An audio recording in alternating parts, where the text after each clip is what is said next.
especially this one.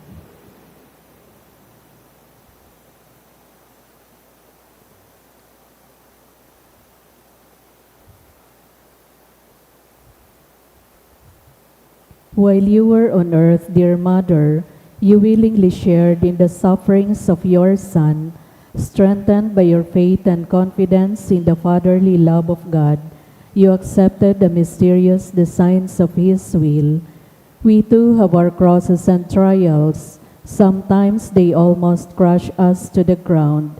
Dearest Mother, share with us your abundant faith and confidence in God. Make us aware that God never ceases to love us, that He answers all our prayers in the way that is best for us. Strengthen our hearts to carry the cross in the footsteps of your divine Son. Help us to realize that he who shares the cross of Christ will certainly share His resurrection. Dearest Mother, as we worry about our own problems, let us not forget the needs of others. You always love others so much. Help us to do the same.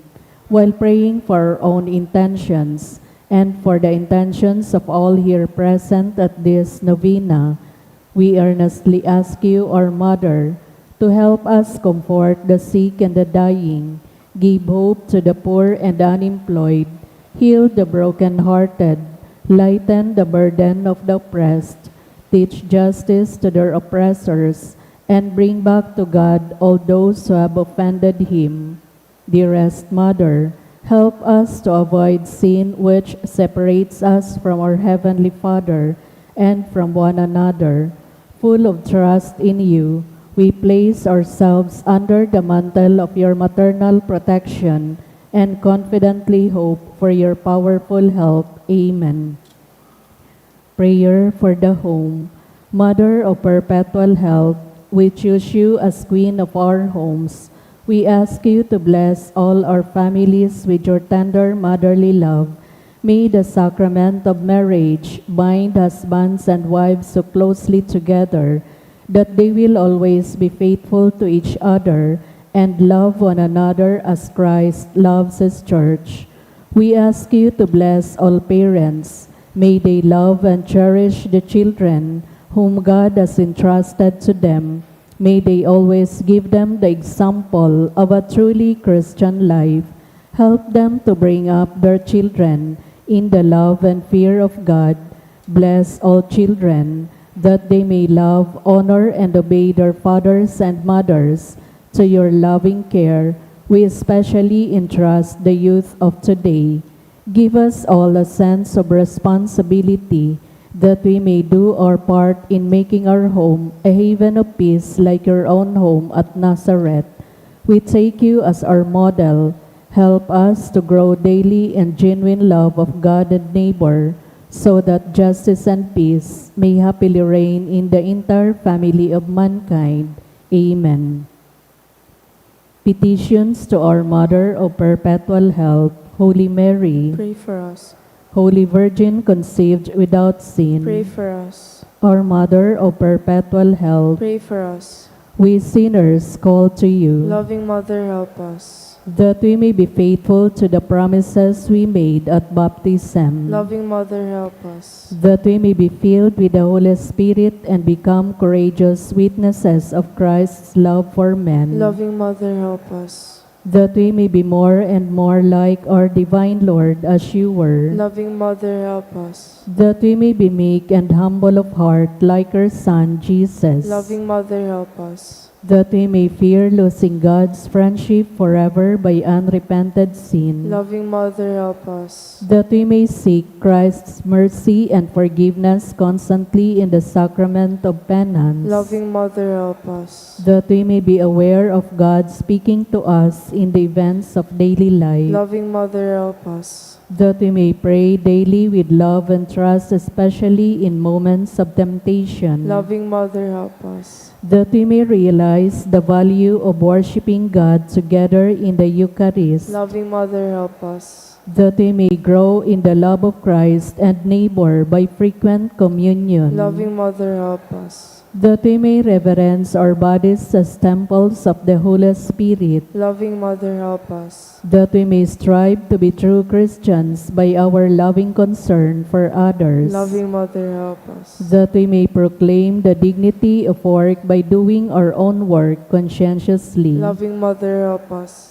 that we may forgive from our heart those who have wronged us, Loving Mother, help us. that we may see the evil of seeking our own interest at the expense of others, Loving Mother, help us. that we may work for the just distribution of this world's goods, Loving Mother, help us. that we may share our talents with others for the good of the community, Loving Mother, help us. that we may accept our responsibility in the community in the spirit of genuine service, Loving Mother, help us. that the Holy Spirit may guide and strengthen Pope Leo, the bishops, and the clergy, Loving Mother, help us. that we may be blessed with an increase in priestly and religious vocations, Loving Mother, help us. that we may bring the knowledge and love of Christ to those who do not know Him, Loving Mother, help us. that we may be aware of our dependence on God in the midst of human achievements, Loving Mother, help us. that we may be ready at death to enter the home of our Heavenly Father, Loving Mother, help us. that we may die at peace with Christ and our fellow men, Loving Mother, help us. that we may be comforted at the death of our dear ones by our hope in the risen Lord, Loving Mother, help us. to pray that our departed brothers and sisters quickly share in your Son's resurrection. Loving Mother, help us. Let us pray in silence for our own intentions.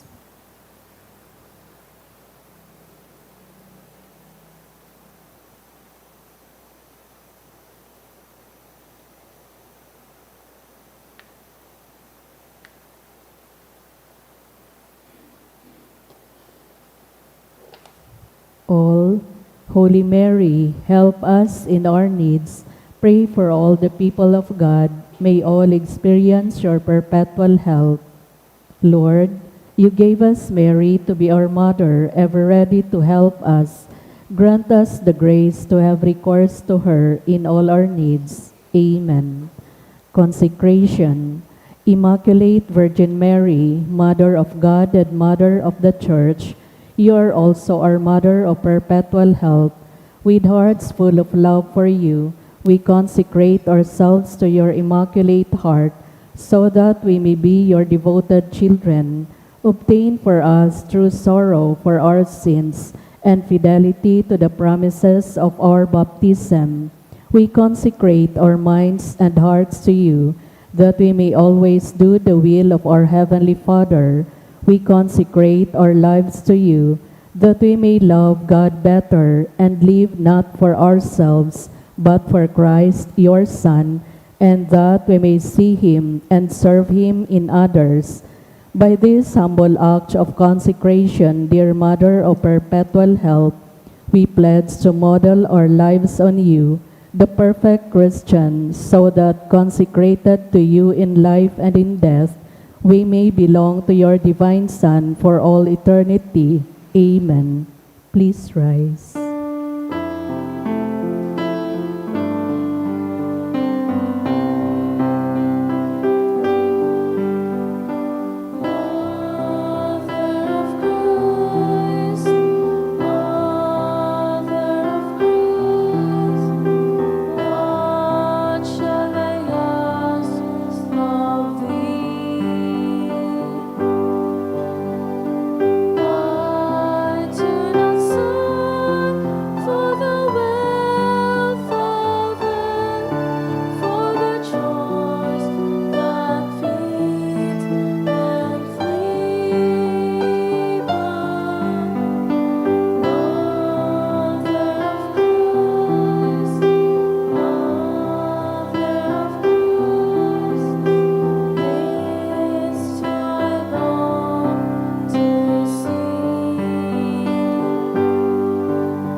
Please kneel.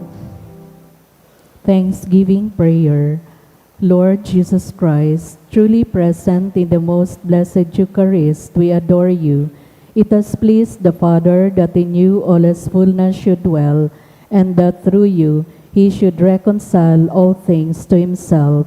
Grant us the grace to be grateful for all that our Father has done for us. Grant that we may be truly sorry for our sins and do penance for them. Through you, we thank the Eternal Father for the gift of life. He has created all the wonderful things of this world for us. May we learn to use them well, so that through them we may grow in love for Him. Above all, we thank our Father for sending you to us as the greatest expression of His love, to save us and all creation by your death and resurrection. We thank you, Lord, for giving us your own Mother, to be our Mother of perpetual help. May the countless favors we have received through her intercession, and especially through the novena, inspire us to greater confidence in God's loving mercy and her perpetual help. Grant that we may always do the holy will of God and persevere in His love. To the most holy Trinity, Father, Son, and Holy Spirit, be honor, glory, and thanksgiving forever and ever. Amen. Prayer for the sick. Lord Jesus Christ, you bore our sufferings and carried our sorrows in order to show us clearly the value of human weakness and patience. Graciously hear our prayers for the sick. Grant that those who are weighed down with pain and other afflictions of illness may realize that they are among the chosen ones whom you call blessed. Help them to understand that they are united with you in your sufferings for the salvation of the world. Amen. Oratio Imperata, pamibi laban sa bagyo asin iba pang mga kalamidad. Amang makakamhan, iniitas mian sa mong mga puso, sa pagpapasalamat huli kan mga ngalasan kan sa imong linalang, huli kan sa imong pangataman sa pagtao mo kan sa mong mga pangaipo digdi sa daga, asinuli kan sa imong kadunungan na nagaantabay kan lakaw kan bilog na kinaban. Inaako mi na nagkasala kami sa imo asin sa kapalibutan, day kami naging maray na paraataman kan sa imong linalang, daimi na sabotan asin na utob an sa imong kabutan na atamanon an kinaban, an kapalibutan nagsasaki tuli kan sa mong mga salanggibo, asin ngunyan namamatean mina an padusang balik kan sa mong pagabuso asin kapabayaan. Padagos ang labi-labing pag-init kan kinaban, huli kaini naglalawig ang tiginitan, nagdadakol asin nagkukusog ang mga bagyo, oran, baha, pagtugakan bulkan na sinibapang mga natural na kalamidad, di kaming mabibirikan kundi ika mamumuton na Ama, sa imo kami minahagad nin kapatawaran kan samong mga kasalan, ilikay mo kami an samong mga namumutan, asin mga pagrugaring sa piligro nin mga kalamidad, natural man o kagibohan nin tawo, antabayan mo kaming magtalubo, na maging mga responsableng para ataman kan sa imong linalang, asin mga matinabang na parasurog kan kapwang nangangaipo, huli kay Kristo sa mong kagurangnan. Amen. Nuestra Señora de Salvación, Ipamibig mo kami. Nuestra Señora de Salvación, Ipamibig mo kami. Nuestra Señora de Ipamibig mo Salvación, kami. San Judas Tadeo, Ipamibig mo kami. sangaran ka Ama, asin kan Aki, asin kan Espiritu Santo. Amen. Ngunyan, Miyerkules sa ikaduwang semana kan panahon kan Cuaresma, isabay tapo sa Santa Misa ang mga minasunod na intensyon. Pasasalamat dulot ni Maria Isabel Molo and family, sa espesyal na kagadan dulot kan for safe travel dulot kan Yau's family, for good spiritual, physical health and safety of my family, dulot ni Rosie B. Asopardo, Cantara and family, for the birthday of Cloud dulot kan Ubusan family. Sa espesyal na kagadanman, dulot kan ni Josel Asaytuno and family. To pass the board exam, dulot ni Oscar R.J. Carlo Obalde. Sa espesyal na kagadanman, dulot ni Jimson Ronald Lee, Rowena Tan Lee, Bianca Lois T., Cheska Joy Lee. For taking the NLEX exam of Elswin, dulot ni Elswin. For the gift of life, dulot ni Mary Ann Buencamino. Sa kapahingaluan kan mga kalag, para sa kalag ni Froilan, dulot ni Rosie B. Asupardo, Cantara and family. Sa kalag ni Eduardo, dulot kan Mendoza family. Para kay Milencio, dulot kan Lanto and Garing family.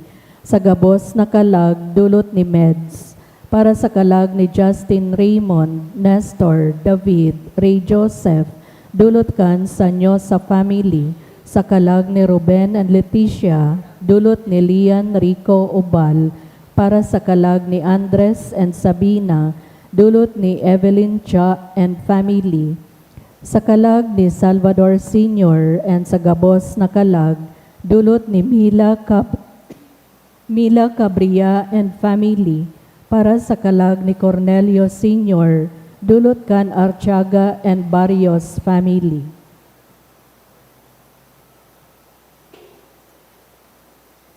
Banwaaning Diyos, matindog na po ang gabos sa pagpuon kan Santa Misa.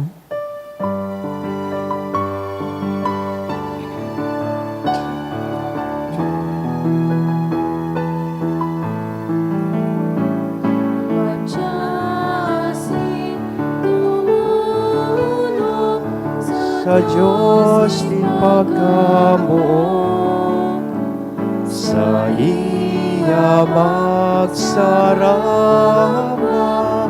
sa Diyos sa tuyang Ama. Good morning. Good morning, Father. Sagaran ka nama, kanaki, asin ka na Espiritu Santo. Amen. An kagurangnan mapas sa ito. Asin sa imong Aldaw Espiritu. nin Miyerkules, kaya kita sa rong komunidad, nagdudulok sa tabang asin pamipikan sa tuyang mahal na ina, si Nuestra Señora nindanay na pagtabang. Ipamipi niya to ang katuninongan, lalong-lalo na duman sa Middle East. Napadagos nagkakaigwanin kariribukan o gera. Ipamibi niya to ang seguridad, asin proteksyon, lalong-lalo na po kan sa tuyang mga kababayan na yaon duman sa mga apektadong lugar. Siring man ini an ultimong aldaw kan sa tuyang misa triduo sa pagpamibi para sa kapahingaloan kan kalag kan sa tuyang mga namumutan sa buhay na nainot na po sa to sa ikaduwang buhay. Ngunyan, bidbidunta, an sa tuyang mga pagkukulang, ihagad tayo ninintawad sa mahal na Diyos, tanganing magkanigo kitang magselebrar kaining mga banal na misteryo. Udok sa buot, sarabay kitang magsabi, nagkukumpisal ako sa Diyos na makakamhan, asin sa indo mga tugang, tanagkasala ako nin makuri, sa isip, sa tataramon, sa gibo, asin sa kapabayaan. Sala ko, makuring sala ko, kaya nangangatsi ako kay Santa Maria, danay na Virhen, sa gabos na Angeles, asin santos, asin sa indo mga tugang, na ako'y pamibi sa kakurangan ng Diyos. Maherak malugod sa to ang Diyos na makakamhan, makapatawadaan sa tong mga kasalan, asin darhon kita sa buhay, na daing kasagkoran. Amen.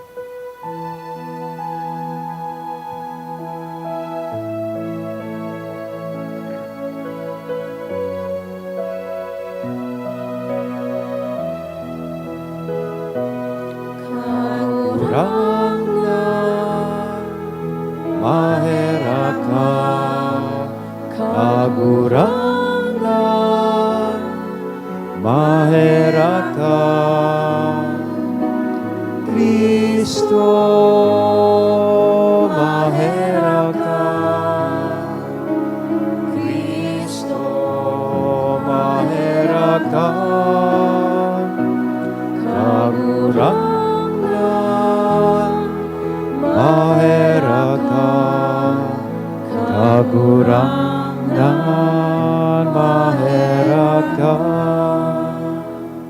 Mamibi kita. Kagurangnan bantayian sa imong pamilya na danay na tinukduan sa mga gibong marhay. Asinsiring na rinaranga mo sinda kan mga pagsurog ngunyan, maugay mo man sindang ibanahan sa mga balaog na langit noon. Huli kay Jesucristong kagurangnan niya mo sa imong aki, na kay bamong nabubuhay as sinagahade sa pagkasaro kan Espiritu Santo,